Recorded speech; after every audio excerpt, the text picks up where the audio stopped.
عليكم ورحمة الله وبركاته. نحمده ونصلي على رسوله الكريم اما بعد. ډېر خوشحالي و چې د اسلامي امارت د سوري لاندې په یو پرامن او خوشحاله فضا کې بیا د دې شاهدان یو چې د یو کلن خدمت لاسته راوړنې د دې ځای نه خپل ولس ته ورسو او خپل ولس ورباندې آګاه کړو. د اسلامي امارت په تشکیل کې د ازموینو ملي اداره یو ځانګړی مقام لري او د هغې لویه وجه دا ده چې افغانستان تقریبا 15 لسیزو د راپدې خوا د جنګونو د اشغالونو شاهد پاتې شوی او طبیعي خبره ده چې یو ملک باندې اشغال تیر شي او 15 لسیزې جنګونه ورباندې تیر شي د ژوند هره برخه متاثر کیږي او بیا تعمیر ته اړتیا لري. په دې کې شک نشته چې د یو شخص تعمیر یا د یو ټولنې تعمیر یا د یو ملک تعمیر دا په علم سره راځي. موږ د دنیا او د ګاونډ هیوادونه ګورو که هغوی آباد شوي دي همسیال ګرځېدلي دي د سیمې سره موثریت پیدا کړی دی په نورو هیوادونو کې هغه د علم په اساس باندې. افغانستان بیا آبادولو ته ضرورت لري، خودکفایۍ ته ضرورت لري، همسیالۍ ته ضرورت لري او هغه به په علم سره راځي. علم د ځوانانو ذمہداري ده او د ځوانانو د والدینو فرض جوړیږي چې د ځوانانو لاسنیوی وکړي. والدین چې د خپل اولادونو لاسنیوی کوي یا ځوانان چې علم کې کمال حاصلي په تحصیل کې کمال حاصلي الله چې دوی مطمئن وي چې کومنګه زحمت وګالو نو د خپل زحمت نتیجه اخیستې شو. په هغې کې د واسطو د رشوتونو وغیره غیر اخلاقي شیانو دخل نه وي. په بل تعبیر باندې د یو اعتماد فضا موجوده وي د ولس ترمنځ او د نظام ترمنځ، د ځوانانو ترمنځ او د نظام ترمنځ چې ولس په دې باندې قانع وي چې حاکم نظام زموږ اولادونو ته د تعلیم په ډګر کې حق ورکوي، د تحصیل په ډګر کې حق ورکوي او ځوانان هم په دې باندې مطمئن وي چې که موږ 14 کاله یا 22 کاله زحمتونه وګالو نو د دې نتیجه اخیستې شو. د ازموینو ملي اداره د اعتماد یو پل دی. ولس ته اعتماد ورکوي، باور ورکوي، ځوانانو ته اعتماد ورکوي، باور ورکوي چې کوم زحمت تاسو ګاللی دی د هغه زحمت نتیجه به تاسو اخلئ، تاسو سره به عدل او انصاف کیدی شي او ستاسو حق تلفي دا به نشي کیدی. که چېرته دغه اعتماد موجود وي نو بیا ځوانان په علم او تحصیل کې زحمت ګالي، خواري کوي چې په نتیجه کې به دغه ملک آباد شي، خودکفا به شي او د نړۍ د هیوادونو سره به همسیال وګرځي. او که دغه اعتماد موجود نه وي نو بیا ځوانان د علم او د تحصیل په ډګر کې زحمتونه نه ګالي نو چې زحمت ونه ګالي نو بیا به وړ کسان وړو ځایونو ته معرفي نشي او په نتیجه کې ملک آبادېدی نشي. د دې وجه نه د ازموینو ملي اداره په حقیقت کې د نظام او د ولس او د ځوانانو ترمنځ د اعتماد یو پل دی. د نظام په نمایندګۍ باندې ولس ته اعتماد ورکوي، ځوانانو ته اعتماد ورکوي چې که تاسې د خپلو اولادونو سره خواري وکړئ دا به ثمره لري او ضایع کیږي به نه. ځوانانو ته اعتماد ورکوي چې اوس تاسو دور دی، تاسې به زحمت ګالئ چې د افغانستان آباد کړئ، افغانستان خودکفا وګرځي، ستاسې د زحمتونو په وجه باندې او د نورو ملکونو سره همسیال وګرځي. عموما هر اداره د اسلامي امارت کوشش تا کوي چې په خپل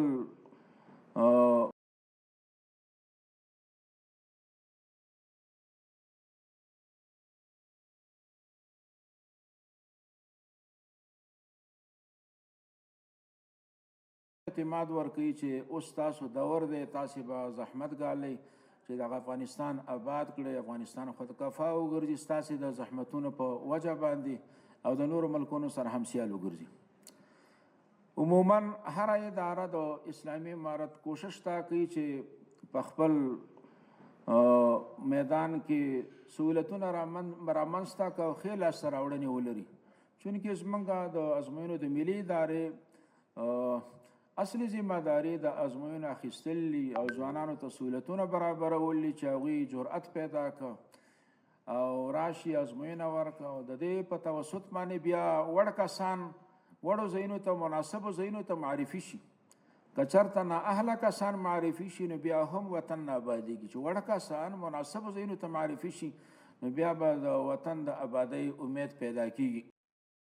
نو د دغه یو کال په دورانیه کې موږ الحمدلله اویا سترې او وړې ډلیزې ازموینې اخیستې دي، اویا چې په دې کې په مجموعي توګه باندې 2,09,961 تنو ګډون کړی و. دغه اویا سترې او وړې ازموینې چې موږ اخیستې دي دا د مختلفو وزارتونو الحمدلله اوس د ازموینو ملي اداره د نظام اړوند چې څومره وزارتونه او ادارې دي د هغوی ازموینې په شفافه طریقه سره اخلي او هغه وزارتونه او ادارې چې موږ د هغوی ازموینې اخلو په هغوی سره په تفاهم باندې او هغوی الحمدلله د موږ نه مطمئن دي او خوشحاله دي. دغه اویا سترې او وړې ازموینې چې موږ اخیستې دي هغه د لاندې وزارتونو اړوند دي. په دې ازموینو کې د لوړو زده کړو وزارت اړوند امارتي پوهنتونونو لپاره د کانکور، دینی مدارسو، اختصاصي، شپې پوهنځیو، ماسټري او دکتورا برنامو ازموینې شاملې دي. همدارنګې د کورنیو چارو او دفاع وزارتونو اړوند نظامي اکاډمیو ازموینې، عامې روغتیا او لوړو زده کړو وزارت اړوند اکمال تخصص او اګزټ ازموینې، د مالیې وزارت اړوند مسلکي او تخصصي کدرونو او ګمارنې ازموینې، د پوهنې وزارت اړوند د ثانویه او مافوق ثانویه درجو د تثبیت ازموینې، ښوونکو، اداري کارکوونکو او کدري بستونو ګمارنې ازموینې، د کابل علمي څېړنیز مرکز کدري او نورو بېلابېلو ادارو لپاره ډلیزې ازموینې شاملې دي. د دغه مختلفو وزارتونو او ادارو ازموینې موږ الحمدلله اغوښتې دي. دریم، په لومړي ځل کې د کانکور ازموینو لپاره د نوملیکنې فورمو آنلاین ویش سیستم تطبیق شو او په 1404 کال د عمومي کانکور، دینی مدارسو، شپې پوهنځیو، اختصاصي او مافوق لیسانس برنامو لپاره فورمې په آنلاین بڼه ویشل شوي دي. څلورم، د پښتنو بانک ته ځانګړې پاملرنه وشوه. په 1404 کال کانکور کې 40,000 معیاري پوښتنې زیاتې شوي دي. دا یو بنیادي مسله ده چې زمونږ بانک د داسې پوښتنو نه غني وي چې هغه معیاري پوښتنې وي. په دې کې د وړاندې په نسبت باندې موږ ډېر ښه والی راوستی. یو دا چې زمونږ ازموینه چې کوم استاد جوړي هغه متخصص استاد وي. دویم، د یو لیکلي تعهد له مخې چې استاد نه موږ یو تعهد اخلو چې ته به په د پښتنو په جوړولو کې ډېر دقت کوي. درېیمه دا چې کله استاد پوښتنه جوړه کړه د نظارت لپاره موږ 2 استادان ورته ټاکلي دي چې دغه پوښتنه وګوري چې دغه پوښتنه معیاري ده او که نه.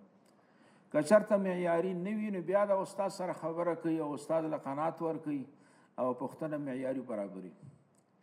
او څلورم هغه دا چې د دې نه علاوه موږ د پښتو پوښتنې د پښتو په استاد باندې جوړو او د دري په استاد باندې. وړاندې به داسې و چې یو وارې به پوښتنه په دري باندې جوړه شو بیا به پښتو ته ژباړل کېده چې په هغې کې به ډېرې ستونزې وي. اوس موږ د ژباړې تصور ختم کړی دی. د پښتو پښتنې به د پښتو استاد جوړي او دري به د دري استاد جوړي. همدارنګه موږ د ادیبانو ترتیب هم ورته په نظر کې نیولې چې دغه پښتنې چې په پښتو کې جوړې شوې یا په دري کې جوړې شوې نو د ادیبانو د نظره تیری شي چې دغه پښتنې اسانې وي، ساده وي، فهمه وي چې زموږ ځوانان ورباندې ښه پوه شي. تاسو د دې شاهدان استئ چې تقریبا دا دریم کانکور دی چې زموږ په سرپرستۍ کې اخیستی شي. په دې ازموینو کې الحمدلله د داوطلبانو له خوا نه دغه ستونزه مخې ته نه ده راغلې چې موږ په پښتون باندې نه پوهېږو، په دې کې اشکال دی، په دې کې مثلا پریشانیان نه دي. نه، ډېرې واضحه او ساده او اسانې پوښتنې. پنځم، د ازموینو پروسو څخه د نظارت په موخه ځانګړی طرز العمل رامنځته شوی او اوس مهال هر ازموینه تر ارزونې لاندې نیول کېږي. موږ چې هر ازموینه اخلو نو زموږ داخلي تفتیش هغه د ازموینو ساحې ته ځي او هلته دا ټول ازموینه د بررسۍ لاندې نیسي چې په دې کې خو به کومه ستونزه نه وي تېره شوې. چې کله ازموینه واخیستل شي نه داخلي تفتیش بیا د دې ارزونه کوي چې دغه ازموینه په دې کې کومې کمزورۍ تېرې شوي دي که نه دي تېرې شوي، که کومې کمزورۍ تېرې شوي د هغې تدارک دا کېدی شي. شپږم، د ګډونوالو د شکایتونو اورېدلو لپاره ځانګړې پاملرنه شوې او له هرې ازموینې پایلو تر اعلان وروسته په منظم ډول د شکایت کوونکو شکایتونه ثبتېږي او تر بررسۍ لاندې نیول کېږي. موږ د دې لپاره مستقله اداره لرو په تشکیل کې چې کله هم یو ازموینه واخیستل شي نو موږ 3 ورځې شکایتونو ته ورکوو چې که په دغه ازموینه کې یو څوک شکایت لري د هغې حق دی چې شکایت ثبت کړي. 3 ورځې وخت چې کله شکایتونه ثبت شي نو په هغې باندې بیا یو کمیټي غور کوي چې کوم شکایتونه په حق باندې وي د هغې د کمیټۍ له خوا نه د هغې حل راوځي او حقدار ته حق ورکولی شي. همدارنګه کله چې یو ازموینه سرته ورسیږي او نتایج اعلان شي بیا موږ 3 ورځې د شکایتونو لپاره وخت ورکوو چې که یو څوک په دغه پایلو باندې قناعت نه لري او شکایت وي ورسره شکایت ثبتولی شي. د 3 ورځې نه بعد هغه اداره ټول شکایتونه راخلي او د یو کمیټۍ مخې ته ږدي، کمیټۍ ورباندې غور کوي، هغه شکایتونه بررسي کېږي. که چېرته په دې شکایتونو کې داسې یو شکایت وي چې هغه په حق باندې وي نو په دې صورت کې حقدار ته حق ورکولی شي او د یو چا حق ضایع کېږي نه. اووم، د ډلهییزو ازموینو کمیټه کې د هرې ازموینې لپاره د پښتنو جلا بانکونه برابر شوي، اکمال تخصص، اگزیټ، دینی مدارس، فوق لیسانس برنامې د دې هرې برخې لپاره جدا جدا پوښتنې تیارې شوي دي چې دا سهولت پیدا کوي د ازموینو په وخت کې. اتم، د ازموینو ملي ادارې په تشکیل کې پراخوالي ته پاملرنه شوې. په لومړي ځل د هیواد په 7 ځایونو هرات، کندهار، بلخ، کندوز، پکتیا، بامیان او ننګرهار کې د ازموینو ملي ادارې زوني واحدونه رامنځته شوي. دا ډېر لوی سهولت دی. وړاندې به مثلا موږ یو داوطلب کابل ته راته و مجبور به چې کابل ته راشي خپل مشکل حل کړي.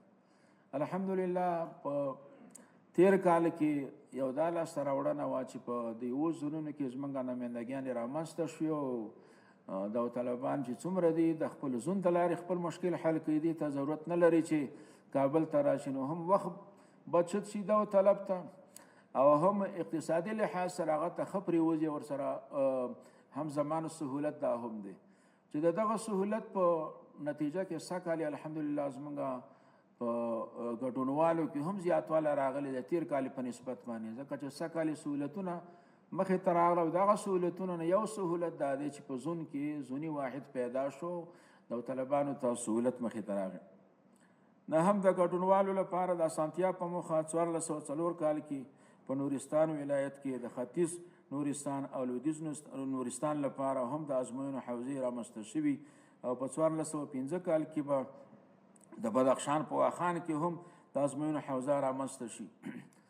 موږ د نورستان مخکې به یو ځای کې امتحان اخیستی شو، بیا سږ کال چې موږ په دې باندې غور وکړو، مشوره مو ورباندې وکړه چې خلکو ته څنګه سهولت را مخې ته شي. نو شرقي نورستان او غربي نورستان دا دواړه لرې پرتې منطقې وي د 2 حوزې موږ د امتحان اضافه کړې په نورستان کې چې هلته ګډونوالو ته سهولت پیدا شي.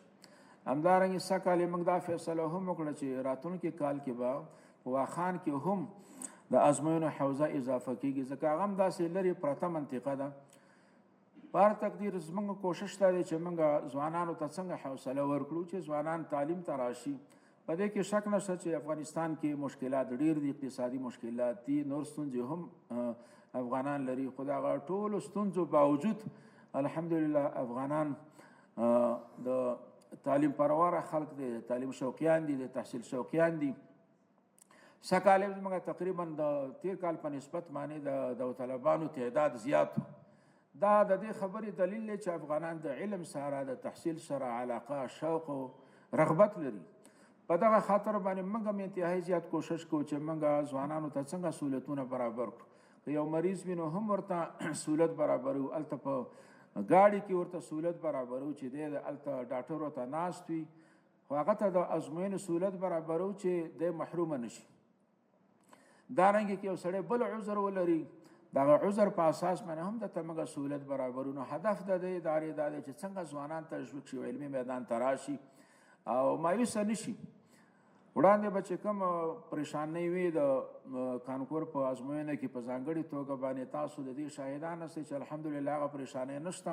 اوس زموږ ځوانان مطمئن دي، د ځوانانو والدین مطمئن دي، او زموږ هم نهایي کوشش دا وي چې هر کال موږ داسې سهولتونه پیدا کړو چې ځوانان نور تشویق شي، د ځوانانو والدین حوصله واخلي او علم طرف ته توجه وکړه. که چېرته ځوانان علم طرف ته توجه وکړه او والدینو سره کومک شي او بیا د ازموینې اداره ورته سهولتونه برابر کړي، نو د دې امید شته چې د افغانستان ځوان نسل به په لنډ وخت کې به دغه افغانستان آباد هم کا، د نورو هیوادونو سره به همسیالو هم وګرځي او د خلکو د احتیاج نه به خلاص کړي.